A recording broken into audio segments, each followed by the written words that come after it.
Welcome back to the Rocky Retirement Show. I'm your host, Kathy Klein, and today is the third episode in a series of 4.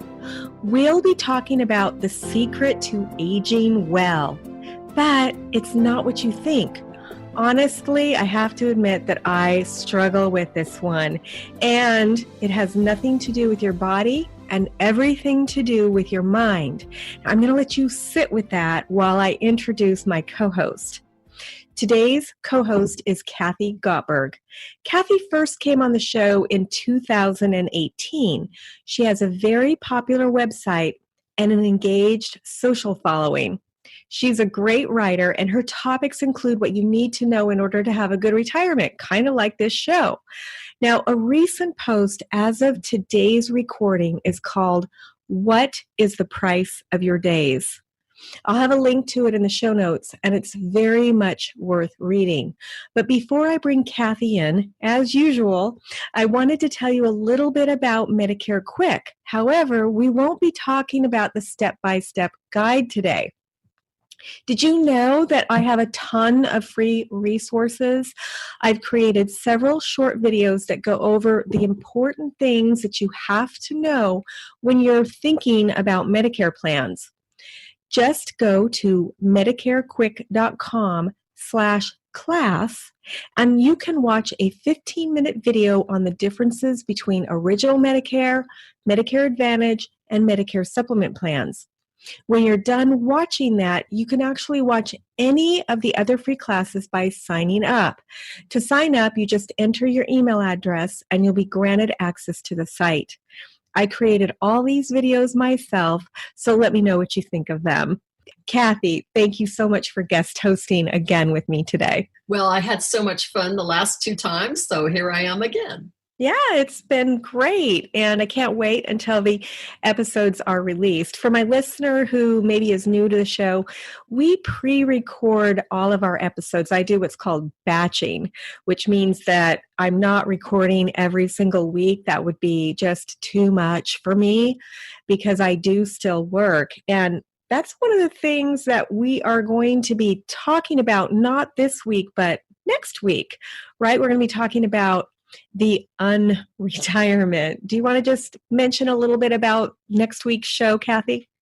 I just think it's another interesting topic. All your topics are interesting, and we could probably talk for days if you didn't have a timer set. So, well, you came up with these, so I thought it was really great. Let me grab a copy of the article.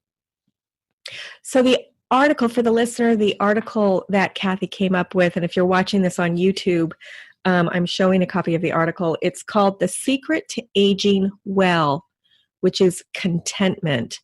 And I thought that Kathy's article also sort of, what's the word, when it comes together, it kind of fits like a glove with this one.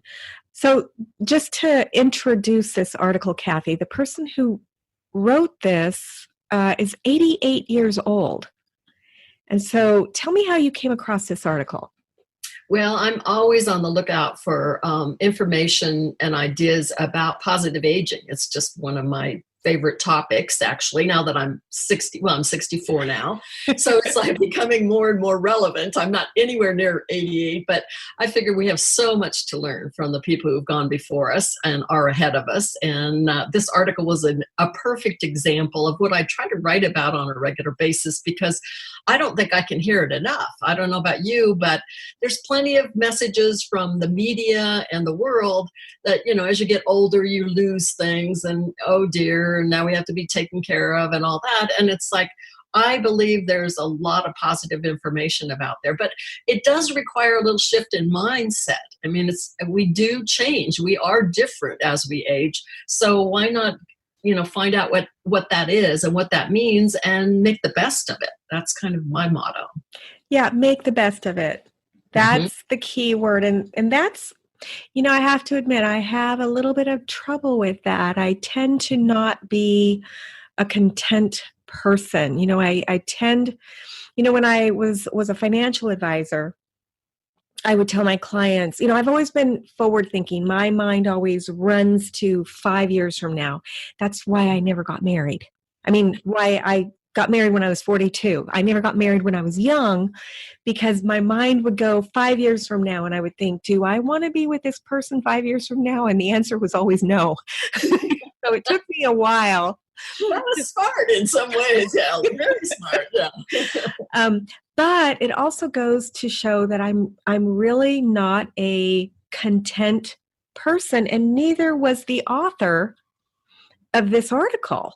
Uh-huh. And I love the way he ended it because it gave me some ideas. What did you think about around that topic, Kathy?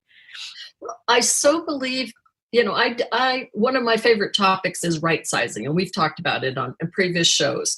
And that's the idea of creating a life that works for you, that makes you remember what's really important to you. And I think contentment is I write about happiness too, and getting happy. And people are like, oh, they tend to make light of happiness. But contentment is another way of looking at it that just basically says, can you feel at peace and satisfied? That's kind of what contentment means to me, is peaceful and satisfied with how your body's behaving. Now, let's face it, we all have stuff. But can you still be at peace and satisfied that, yes, I'm still taking care of this body. I'm still taking care of my mind. And I'm pretty okay with my life the way it is. And I look for the good in my life the way it is. I'm grateful for the things in my life. Gratitude is such a key, I think, for contentment. If you're not feeling grateful, no matter what, you're going to be looking for the downside. You're always going to be looking for, that shoe to drop. And, it's like, oh my God, what's going to hit next? Instead of saying, it's not so bad. Like he says in the article, he talks about, how he gets annoyed at loud noises. Well, right. Guess what? So do I. I bet a lot of people do. So the choice is, do we appreciate, he was having lunch with a friend. Do we appreciate the friend and the chance to get together with friends and have a meal together? Or are we annoyed at that noise that's next to us, just driving us crazy? I think we have a choice. Now, it doesn't necessarily come easily. I mean, I do think that's why I meditate. It helps me keep my attention focused. And there's a lot of little things you can do, but we have a choice. Are we going to be looking for the negative or that shoe to drop? Or are we going to look for, this isn't so bad and I feel pretty good right now and I'm going to focus on that? Part of, I'm thinking about what you're saying and I'm thinking about the article, and I try to be a positive person, but a lot of times I can come off as negative. There's the show and then there's real life. Okay. Mm-hmm. And in the show, I'm finding out information and I'm interviewing somebody and people, and in your case, we're co-hosting. And I've been told that I'm really good at that. And that's great. But this isn't my real life. This isn't how I am all of the time. So I'll give you an example. In the last few weeks, we've had a ton of rain in our neighborhood. I mean, and for someone who's come from San Diego, it is just crazy and it's amazing. We've had thunderstorms. My little dog is freaking out. One of them, so it's really different. And it's been a while since I've been in thunderstorms like this. And it doesn't bother me. It's not cold rain here like it is in California. Like I can walk outside in the rain and I'm totally comfortable. But what has the rain done? It's made our grass grow. And yes. And our grass is cut by our HOA. We live in a Del Webb community, and there are two halves to our community. One half has to pay for their own grass to be cut, and our side it's included in our HOA. Now, it's included at an additional fee, but it's included. Right. And the other day, I took a picture of our grass because it was literally 6 inches tall. And I posted it to the Facebook group for my community. Well, there are 14,000 people that live here, and there's a woman who is in charge of our Facebook group, and she moderates every single post. Every post. I can't even imagine what her life is like. I would not want to do that. I'll take down a post in my groups, but I will let them live there until somebody complains or whatever. But she won't even let them go until she's read them and approved them. And so I took a picture and I said something to the effect of, will I get a credit for, because of this, will I get a credit for my next fine or something like that? Yeah. Oh, your next fine. It wasn't even against the grass. Okay. Well, because if they can go against their rules, which I would get a fine for if I was on the South Side, then I should get credit for my next fine, like if I'm doing whatever. It's logical, yes. It was a negative statement, but I meant it as a joke. And she sent me a text or a Facebook message that said, it's been raining. Like she said, basically she slapped me, And she was right. Like I was being negative, even though it was in a smart alecky kind of way. And that's kind of my MO. I can tend to be a negative person. So I am trying, because you know what? People don't like being around negative people, and it's not good for you. One of the things that I wrote when I was reading this article, you're familiar with the blue zones, right? Yes, very much. Okay. And one of the, so for you want to tell the listeners what the blue zones are, or do you want me to say it? Well, there's just a certain number of communities around the world that have been identified by a research team to have the people that live the longest of any age group overall. Some are in Japan, some are there's one in California in Loma Linda. Right. Yeah. There's a couple of different ones around the world, and then they break down what makes these areas so unique and why people live so long and happy in these areas. That's right. And there's a website and there's all kinds of stuff about them. Yeah. It's amazing. And one of the 9 things that they all have in common is their c'est la vie attitude. It's like, it's okay. It's that kind of attitude. Mm-hmm. And that's the kind of attitude that I don't really have. So well, now, statistically, as we age, we actually become more that. I've read over and over that there's studies now that say as we get older, we tend to go more with the flow. I think life tends to kind of, like a river will take the edges off a rock. Life takes the edges off us. So you have that to look forward. You're younger than I am. And I do feel maybe like as I get a little bit older, I'm a little more easygoing. I've always been an optimist. That is my nature. And again, research proves that I think 40% of our orientation as far as optimism or pessimism is innate to our biology. So you came in with perhaps 40% not being as positive. Well, the interesting thing is, Kathy, is that I do tend to think of myself as an optimist. Okay. It's just I come off at being negative. Because of my background as a financial advisor, I plan for the worst, but I always say I expect the best. But I always have this plan back here. So it's funny that in my head, I'm an optimist, but I can see how people would think that I was negative over some of the things that I say. But you're absolutely right. Yeah, and I mean, so 60% is within our control. So you can do things to. So I think a lot of negativity is habit. To be blunt, my husband and I.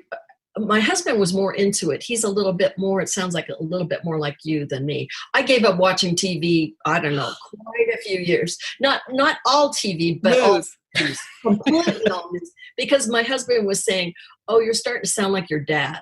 And that was all I needed, because my dad used to sit and yell at the television. And I was arguing. I gave it up. So I did that a long, long time ago. But my husband was still watching it. And then recently he said, I just got to give it up. He says, it's not like I don't know what's going on. People always say, well, you won't know what's going on. You'll miss something important. Believe me, there's no way in the world any of us in today's world could miss what's going on. So we just aren't constantly bombarded by all that negativity. So a lot of that is habit. It's habit whether I know people who turn on their television from the first the minute they get up, and they don't turn it off until they go to bed. And a lot of times it's on news. And Oh, yeah. I just don't do that. So I think it's things that we can do, like meditating, to focus our mind on more positive things, and complaining. Let's face it. I like to think of myself, I'm not a complainer, but I can whine a lot. It's like when something's bothering me, like catch myself. There I go, whining, and not in a positive way whine, but in a negative whining way. So it's like, but I think we can change that if we want to. And I think this article was kind of that way. It's like, do you want to be the kind of old person everybody avoids because all you do is complain and whine? Or do you want to be the kind of person that, Kathy, she's so easygoing. She's fun to be around. She's pleasant because she always sees the good. That's the kind of Kathy I want to be. Now, I'm not always there. I'll be perfectly honest. But the article was just such a great reminder. It was. Let's try to be content.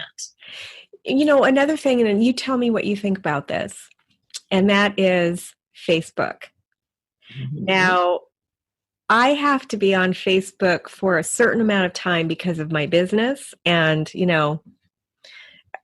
people talk to me on Facebook and things like that. So I've actually taken the feed off of my Facebook. I use something called Facebook Eradicator or Feed Eradicator or something like that. Uh-huh. And so when I go on Facebook, there is no feed. It's a positive comment, like I don't know what you call it, but a quote or something like that. I'm sorry? A quote or something like that. Yes. It's a positive quote. And then I click on the little bell to see what my friends have said or whatever, or people that use the ad, people that have talked directly to me or mentioned me, it'll show up in that little bell. But one thing that I've noticed is that when I go on my Facebook group for my neighborhood, now I just moved here. I love this neighborhood. I'm very happy with it, but it makes me negative about my neighborhood because it's a lot of people complaining about different things. And Facebook's algorithm is designed to show you negative things that are going to make you mad, right? You know that, right? Yes, and I also know our minds tend to go to negativity. It's like a survival skill. It's like, ooh, is that dangerous? Do I need to pay attention to that? So yeah, we go to it automatically for sure. So do you think that today's society, today's world, not society, but today's technology tends to make us more negative than we would have been, say, in the 50s or 40s before we had instant information that we didn't have before? Oh, that's a really good question, Kathy. My first response would be, again, I think so much, I take personal responsibility. I think, okay, I was born with 40% kind of optimism. The other 60% is up to me. And yes, I can be very strongly influenced. The television, I mean, think about it. When I was growing up, there were like 3 stations, ABC, NBC, and CBS. Yes, well, and my parents didn't stand for me to stay in front of, we got like maybe an hour or 2 of television in the evening if we were lucky. So there was not this constant news and all this kind of stuff. So now we have to be self-disciplined. We have to say, okay, like you've made positive change to your Facebook feed. That works for you. What I do is I just pretty much get rid of every kind of group and every kind of person that is a complainer. Now, I'm not part of a community group where you've got that, but I'd start identifying the names of the people who were complainers, and I would not read them. I see so many people who, and my husband's kind of guilty of this, he likes to read comments. Sometimes that's the worst thing you can do is You're right. You get the trolls. You get everybody bitching and moaning and complaining. And it's like, that'll just mess with your mind. So a lot of it is self-discipline.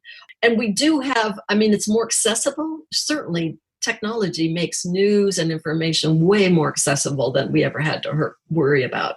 But I'm guessing, in the 50s, if you wanted to hang out with a bunch of complainers, you picked friends that were complainers and you all sat around and had your coffee clutches and you complained.